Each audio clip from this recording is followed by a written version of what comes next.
You're listening to Heroic Reflections, honoring the stories behind the service, hosted by Liam Steele. On today's episode, United States Marine Corps, Staff Sergeant John A. Potter. So can you just tell me your about your military career just from start to the end? Just yeah. Well, though today there's a lot of things to point out the different types of activity, let's call it, that goes on in boot camp. Some is, I don't know if you saw the movies about several different movies that came out and depicted I haven't seen them yet. You haven't seen them yet? No. Well, many of those things in part are very, very true. Now, today, things have changed. Mm-hmm. In that back in the day, you might, have done something, or I merely went to was called to go to the drill instructor's office, mm-hmm. and you're told ahead of time not to look into the office. And anyways, my eyes just glanced in, and the drill instructor was standing right there, and he commenced to hit me quite hard in the stomach with his fist. And I bent over like anybody would. You don't say anything. And when I came up, I nearly held my breath, which is a good way of not making a sound. And that, I don't know, I would presume that they don't do that anymore. But it was done not to hurt somebody or not to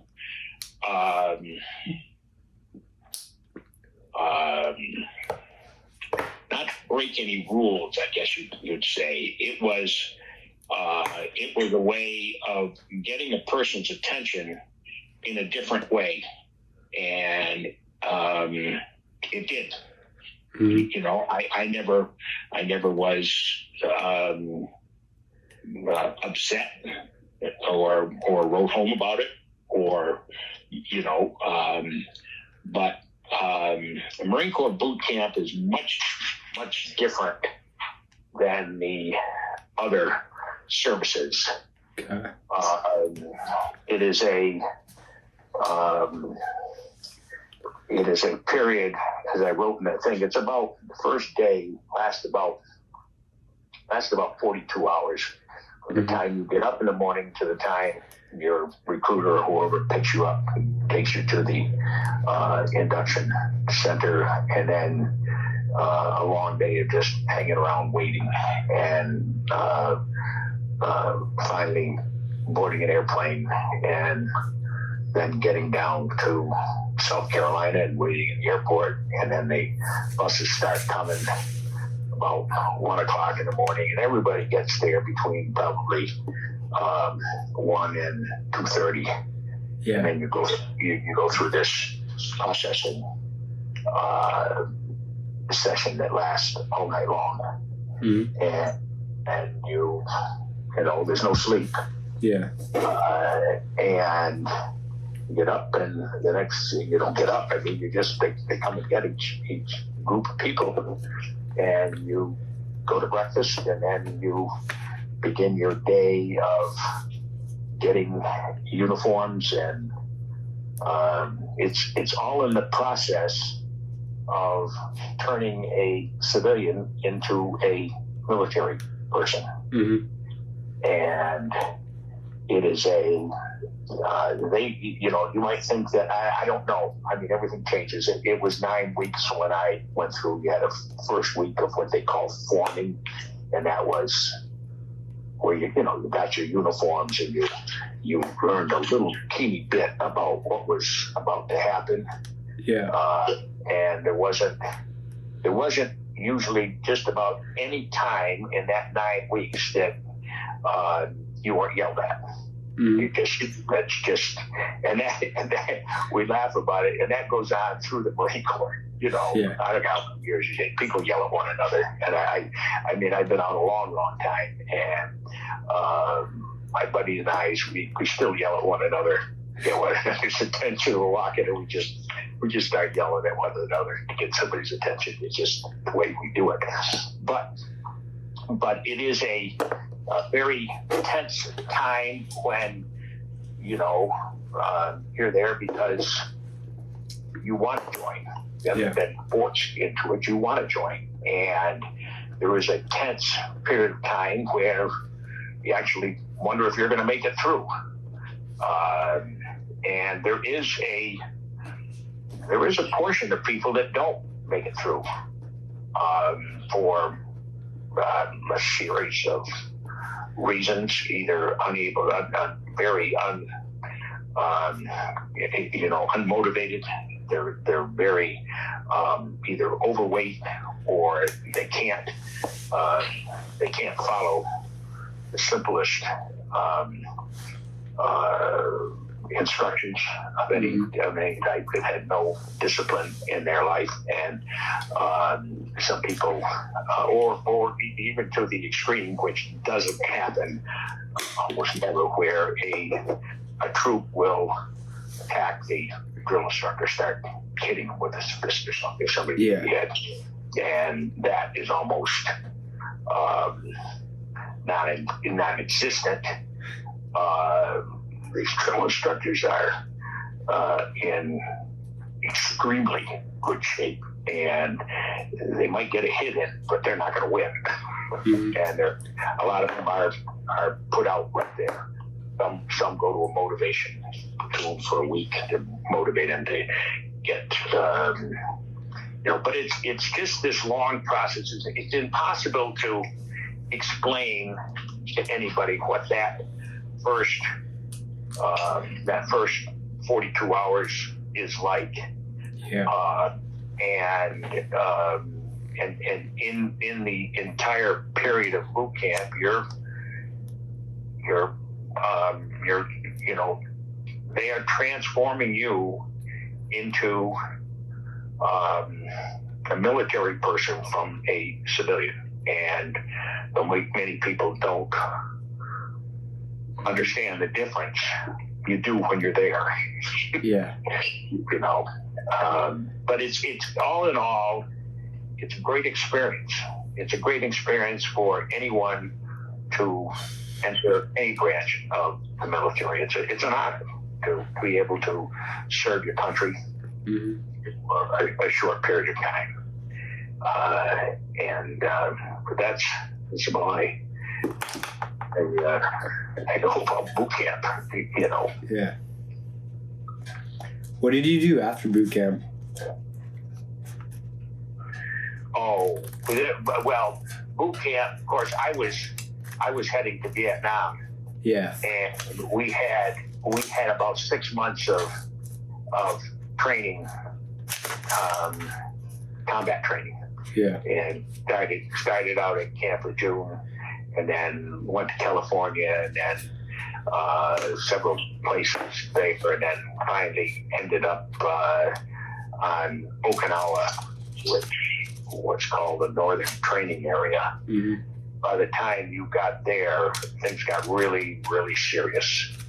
Yeah. And the next step was Vietnam. And even when we got to Vietnam, before we actually joined our unit, we had a period of what takes place there then when you're actually under fire. Mm-hmm.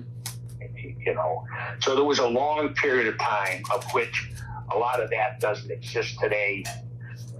People will, they don't have the intense training we had then, because we were virtually going into a combat zone. Mm-hmm. Okay.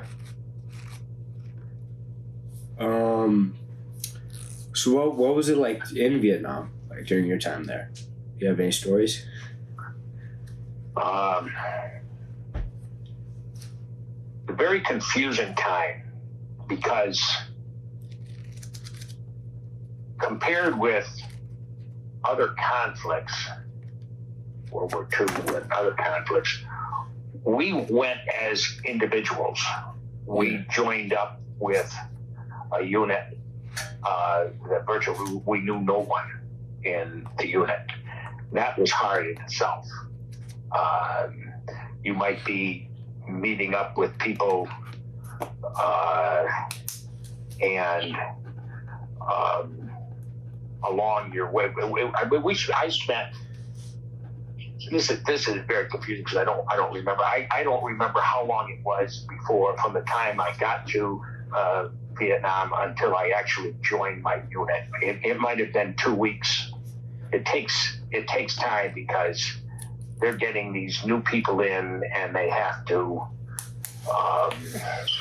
send them out to different units. Yeah. Whoever needs the most unit and whatever you're trained at. And so at least for me, I wasn't an outgoing person, so normally with the other troops there, I didn't talk a lot. Yeah. You just were there, and for the most part, which a lot of people don't know, when we joined the unit, we were either replacing people who got either killed or wounded or had completed their 13 months and were going home. So it took a while to get accepted because we were just a newbie. Mm-hmm. And you didn't know anywhere near what people there did with the unit they were with, and so you just accepted it. And some people are, for whatever reason, they're not liked. They should be working as a team, and they do in most aspects, but some people, for whatever reason, are just not liked by the other troops. Yeah. And it's just, that could be any place. That could be in a hospital setting. That could be in a regular civilian setting, whatever. Yeah. And or even for you, even on a even on a ball field. Some people, they're part of the team, but they're not as well liked as other people. Just the way life is. Did you have a certain job? Yeah, I was trained as what was known as a 60 millimeter mortar, which fires out a weapon, fires out we'll call it a projectile. Yeah. And it, you are with 60. There's two different. Well, there's more than that, but there's two major types of mortars, and that's the 60 millimeter, where you're assigned to what's known as a line company. A line company is an infantry group. Mm-hmm. You're assigned to them. Where they go, you go. And when you're taking a hill or taking a position, they call in for assistance, and we just fire over their head and onto the target. It's very much like but not on the same as the fireworks. Okay. Where around, but it doesn't explode in nice, pretty colors. it's a different way. Yeah.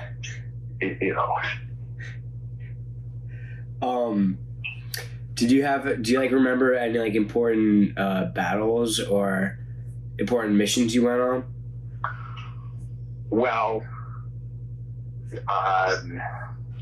the place I was at is called Quezon, and for 77 continuous days, actually it was longer than that, but officially they say it was 77 days. This was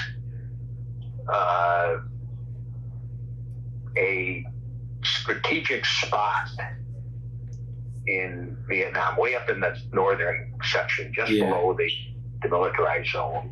And you had two generals, General Westmoreland, our general, and General Yip of the North Vietnamese, both very, very intelligent men.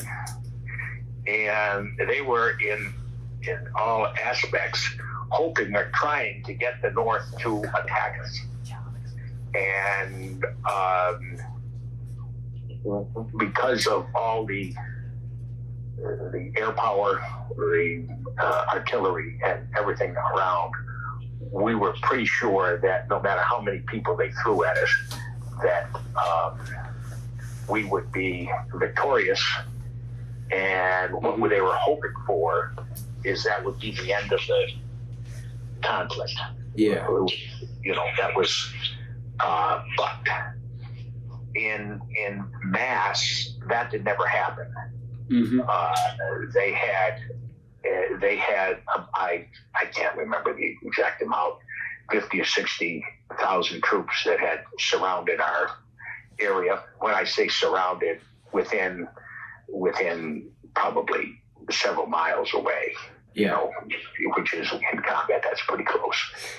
And there were major skirmishes, major battles in the all over the place. They kept firing artillery in on us all the time for 77 days. Wow. And so that was the major, was known as Operation Pegasus. What was that?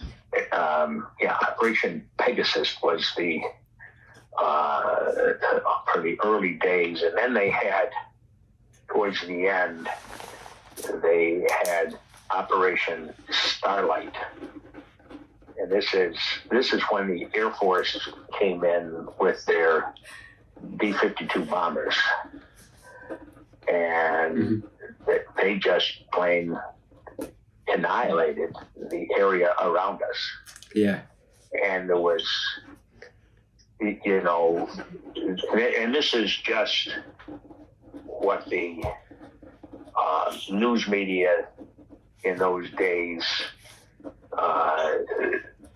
it was all body count. Let's put it that way. It was all about body count. How many we killed, how many they killed. Yeah. And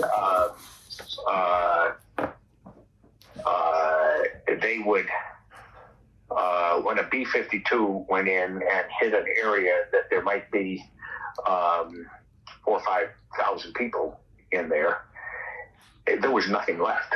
Mm-hmm. They just evaporated. There was just nothing, absolutely nothing left. Yeah. And so they were massing up to attack us from this one area, and they were getting a tremendous amount of radio waves from, you know, communications out of this one area. And so the B-52s went in and they just plain annihilated that area. I mean, I saw one of the B-52 strikes myself, and it's a sight that you can't explain what that's like. Okay. And when they finished, there was absolutely no radio waves at all coming out of that area. None. Yeah. So, but the news media, in fact, there was a lawsuit on General Westmoreland by one of the major, whether it was CBS or NBC, I don't remember, where they were saying that his definition of his body count was way off. And how do you go out and count something that isn't there? You can't. They're annihilated, and it's hard for you to understand this in conflict. And this is where it begins to say war is hell. There's no question about it. It is, no matter what aspect you see of it. Yeah. And much of which is going on today in Israel, and they're it's body count. Mm-hmm. Now, how many can they kill before this thing ends? Before both sides say, that's it, war's over. Yeah. And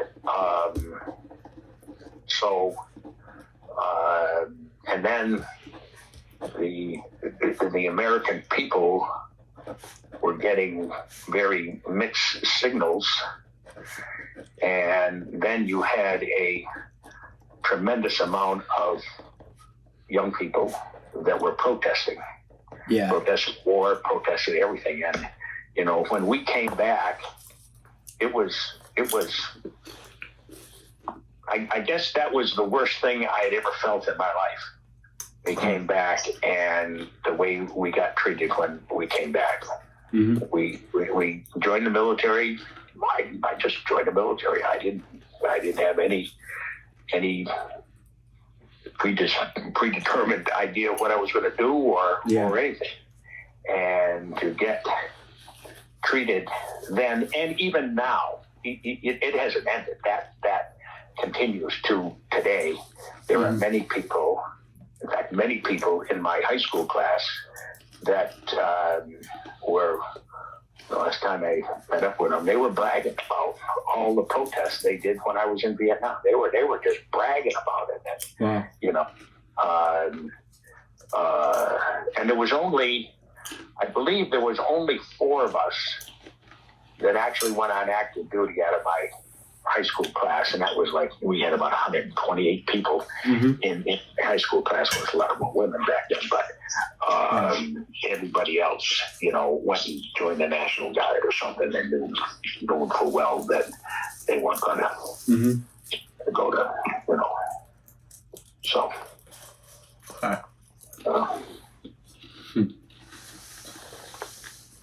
Did you read that paper that I sent? Yeah, I did read your interview. It was really nice having a first-hand account. Yeah, and notwithstanding, I mean, this is a wonderful thing for you because there's so much of it that you don't understand. Yeah. You can't conceive what is going on. You just and that's just so this is a very great learning process for you to get different people's perspective of what it was like to be in the military. Now, at one point, and I don't remember if I put it in there or not, I told some people about that there are a lot of people, there's a fair amount of people who get themselves in trouble in the military. A lot of the people were hoods. They came from the street. Some of them probably lived on the street, and they joined the military right off the street, and they thought that they could continue their stupidity in the military, and they got themselves into some pretty good trouble. And there was they do have military breaks, military jails. And some people, got to spend some time there, you know, and that's a very, very, very small portion of, and but it does happen. It, for whatever reason, it does happen, and it's not the majority of people go in. They do what they're told. They keep their mouth shut. No matter what they're told to do, they do. They do their period of time. They're happy. They serve the country in whatever aspect they did it, and moved on from there. So I have one question. How did you get your cancer? Because I remember you telling us that, you telling my mom that you got it from the water at Camp Lejeune, but then she also told me this morning that you might have gotten it from the Agent Orange. Yeah, well, that's what they put down on my disability. That it was from Agent Orange, and I asked the doctors at the Veterans Hospital, and they said there was absolutely no way of knowing how this started. Absolutely no way. Okay. Though on both lists of cancers from the Agent Orange and from the dirty water in Camp Lejeune, my type of cancer was on both lists. Okay. So maybe it was a blend of both. I spent a fair amount of time there at Camp Lejeune as well. Yeah. So there's no way of knowing. And what kind of bothered me is that I was with people in both places a considerable amount of time, and they didn't come down with anything. Yeah. And one of my real good buddies that I was in Vietnam with, he spent a substantial amount of time there at Camp Lejeune when he came back, and he got pancreatic cancer, and he just died. He just died, I don't know, a month or so ago. Oh. And he put in for the dirty water at Camp Lejeune, and he got turned down.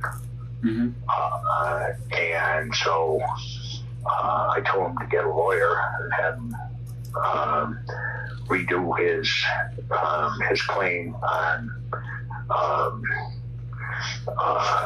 his cancer and where he was, when he was, and when he was in Vietnam. And that takes a long period of time. And even though he's passed away now, if it gets approved at some point, some do, some don't, his wife and his children will get the money. Yeah, Is there anything you what's something that you learned in the service that you've been able to use in your life after? Well, I guess the idea of discipline and motivation. Okay. Discipline, though a lot of people, you learn that discipline right there in Boy Scouts. Yeah.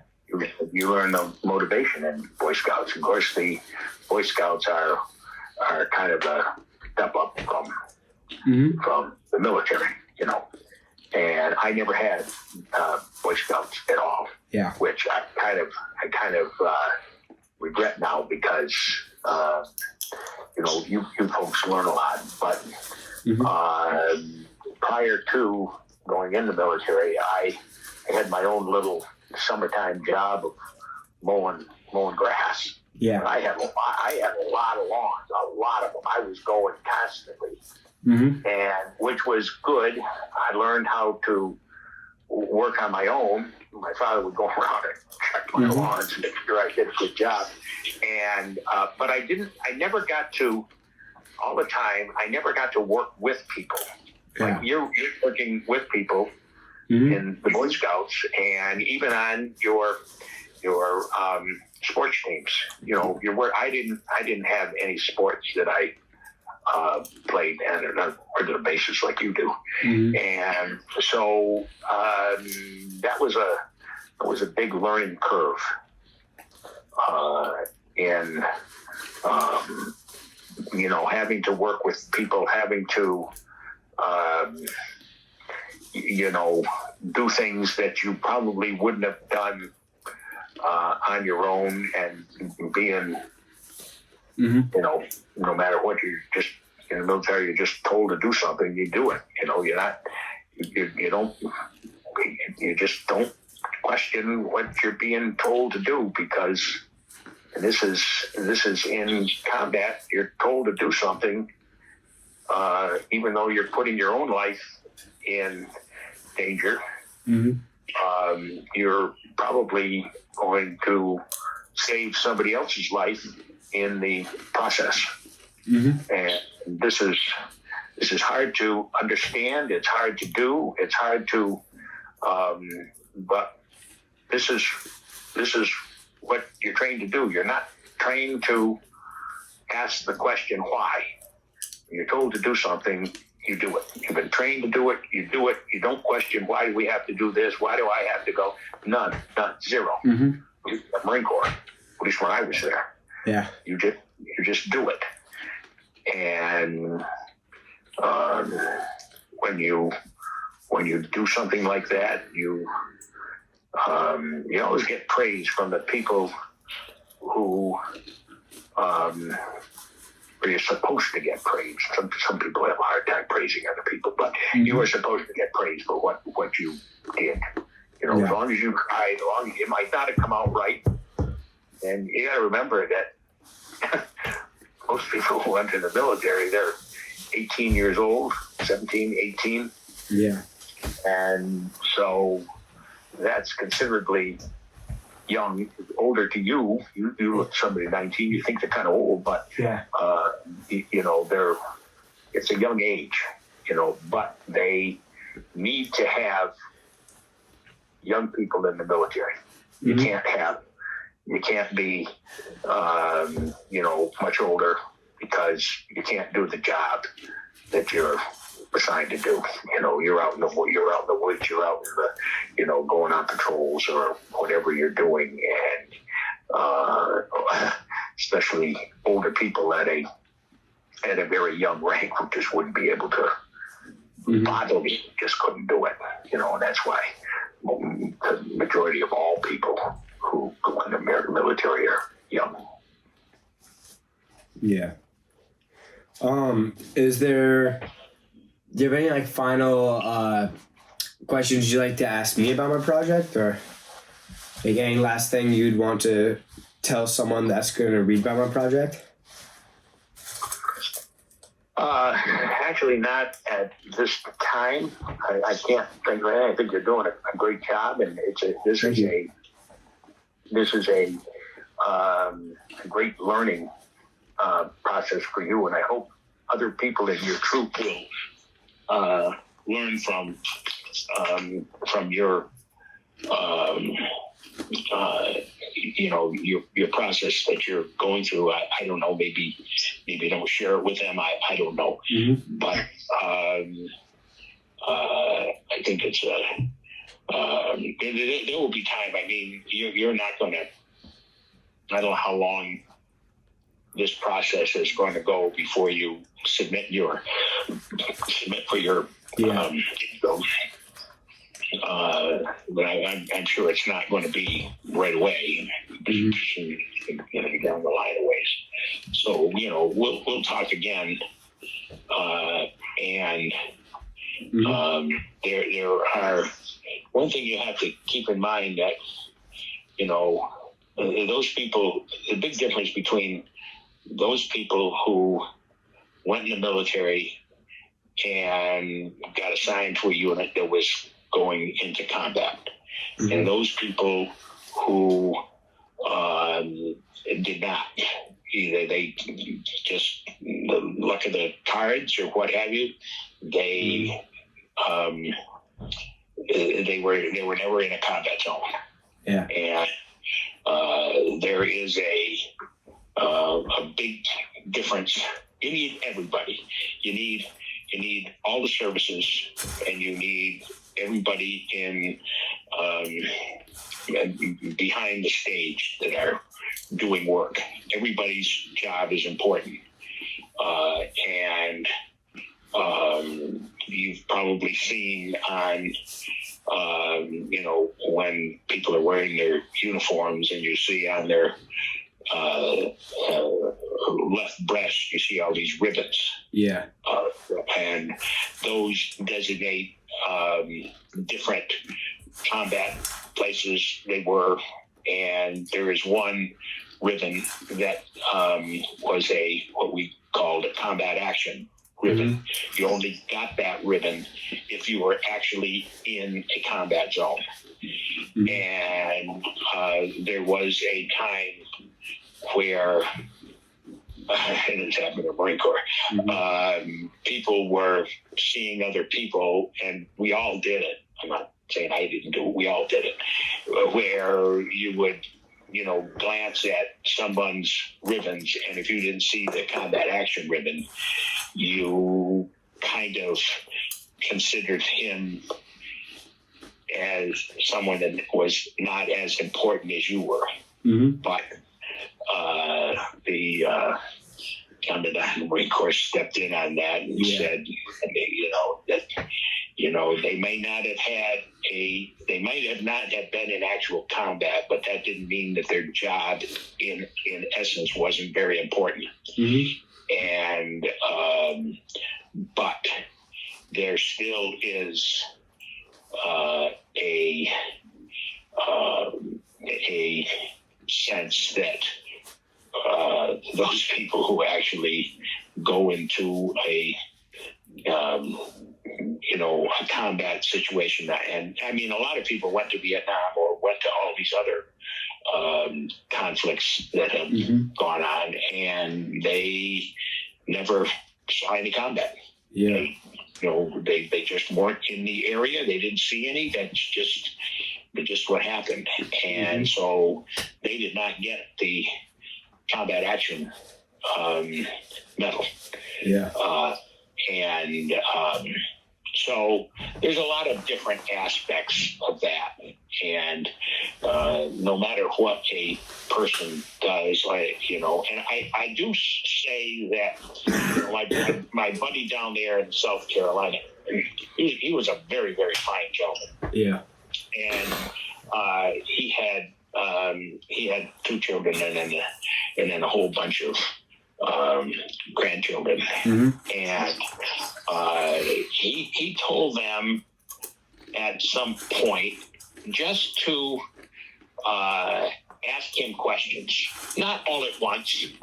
And he said, at some point, you probably will want to know what I did or where I was, or very similar to what you're doing right now. Yeah. But he told them to just text him something, and he might not answer right away, but he would get back to him, something that he could think about, and then, get back to him. Yeah. And now that he's gone, I'm sure that is something that they're going to cherish, Yeah. And that's why I told, I think it was your mother, I told that, you should definitely ask your Uncle Henry mm-hmm. On things that he did when he was in the Navy and a sub. Now, a lot of the things I didn't know, a lot of the things on a sub, that's top secret. Mm-hmm. And he, there's a lot of things that they just can't say, maybe after a certain period of time, maybe that top secret stuff goes away. I don't know. But I know Henry isn't the type of person that shares a lot of his military experience with a lot of people. But at some point, someone may, it may be a couple generations from now. Who knows? Maybe your kids or your grandkids might want to know what Henry did when he was on a sub. And unless you actually get that type of information from that person, and you'll just die with him. Yeah. That's why I'm doing this project. Right. And when I came back, one of the things about especially the Vietnam War, is that it was broadcast on nightly news every night, and I don't care who was broadcasting it, they always put a spin on their talk. They weren't just telling the news; they were putting a spin on it, their own rendition of what happened. And a huge majority of that information was wrong. Yeah. And they were a huge number of people were getting their information from the nightly news. And this is when all the protests started, and people were virtually not getting it from the horse's mouth. They were getting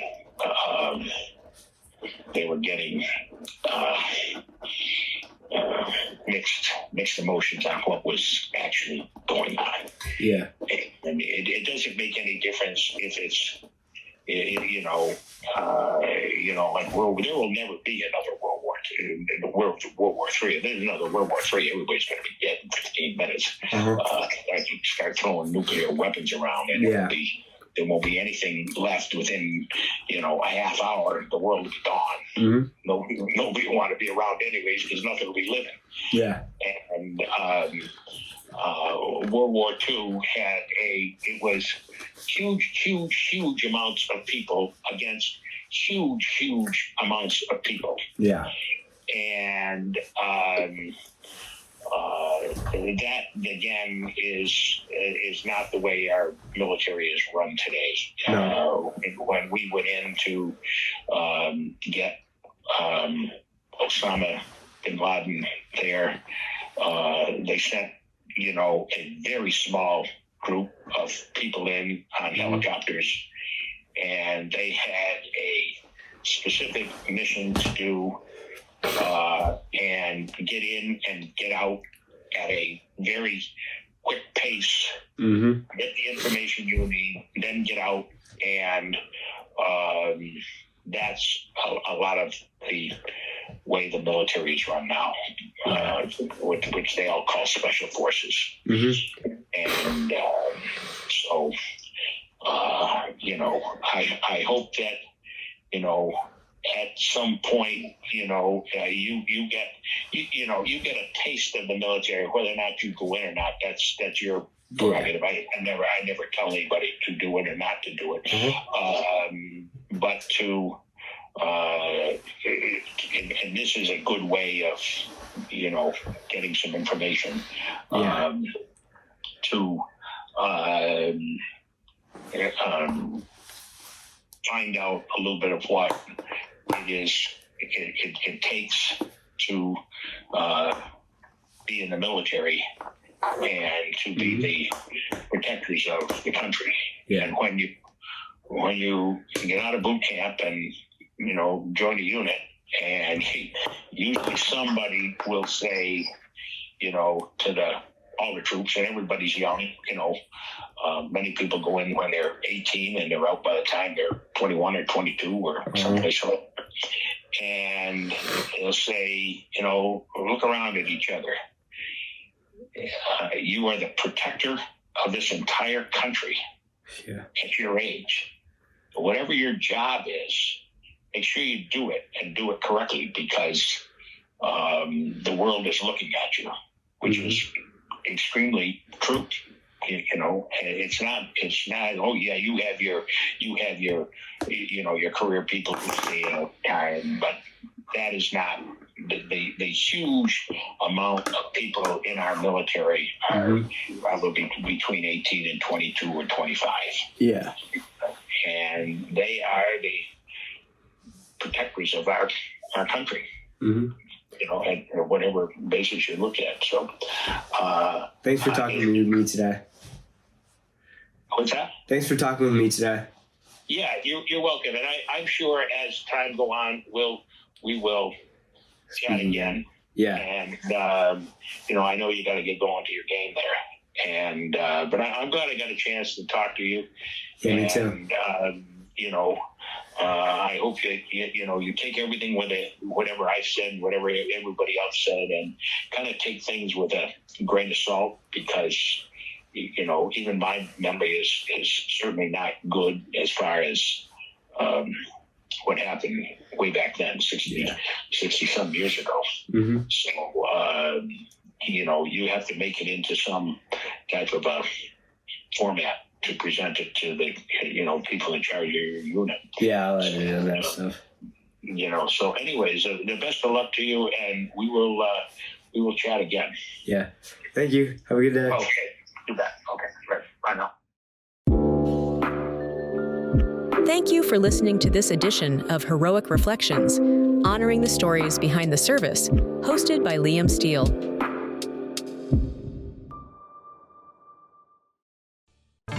This podcast is part of the NORCAS Podcast Network. Check out more podcasts at PotterUnited.com/NORCAM.